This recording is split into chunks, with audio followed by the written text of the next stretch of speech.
So what is it that I'm feeling for as I'm thinning the braces? How do I know just when to stop reducing their stiffness? I used to joke that talking about tone is like fishing about architecture. And this is another one of those things that's hard to use language to describe. But here I'm going to give it a try. We all agree that braces or tone bars are an essential and important part of the Archtop guitar recipe. After the top plate itself is tuned, that is, judged properly flexible and still sufficiently strong, the braces come into play a supportive and unifying role.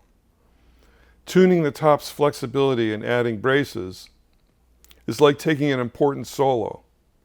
It's not really possible to explain exactly how the notes are chosen and phrased.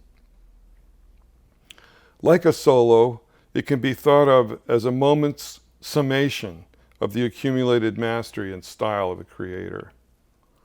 If you were standing next to me, of course, I could just hand you the plate and you could make your own assessment, but that app is still in development.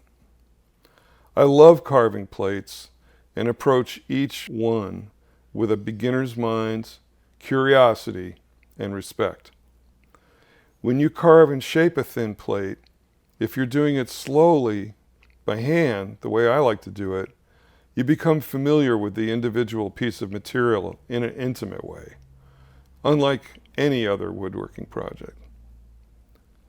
It's quite a long process and requires a skill set that takes years to develop.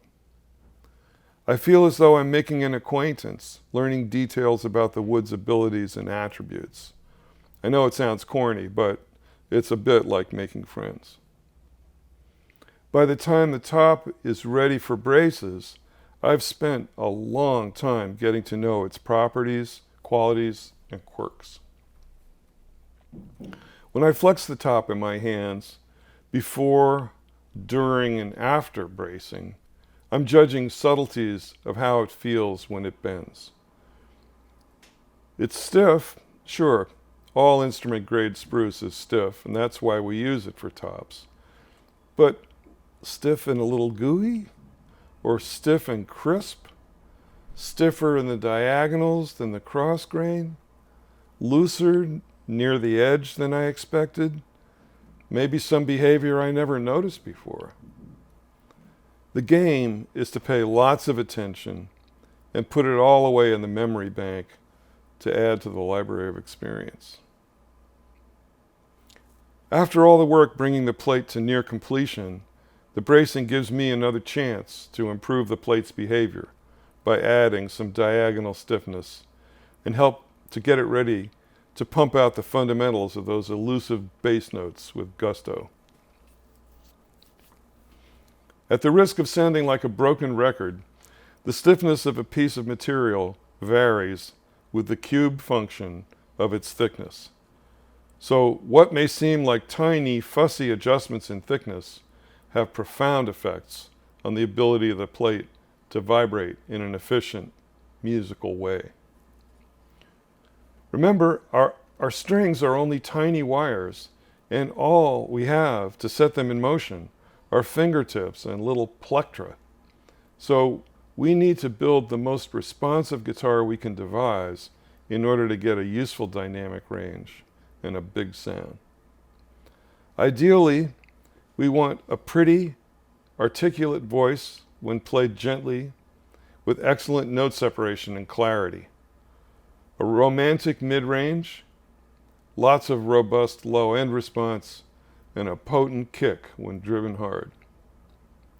Maximizing the ability of the wood to move air is the heart of archtop guitar making, and it's impossible to overstate the importance of this intimate involvement with the qualities of the plate and the skillful efforts of the builder to bring out the best in the available material.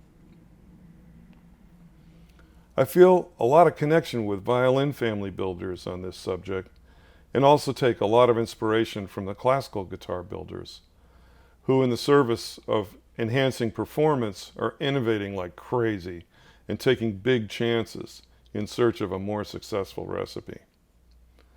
I believe that in order to unlock the true value of the Archtop guitar, our group will need to rethink plate tuning and aspire to learn to build more sensitive and powerful instruments.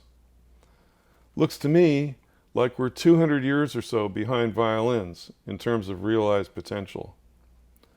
Let's agree to fearlessly explore and optimize the acoustic Archtop guitar, get it up to speed, and put the acoustic Archtop right in the center of the winner's podium where it belongs.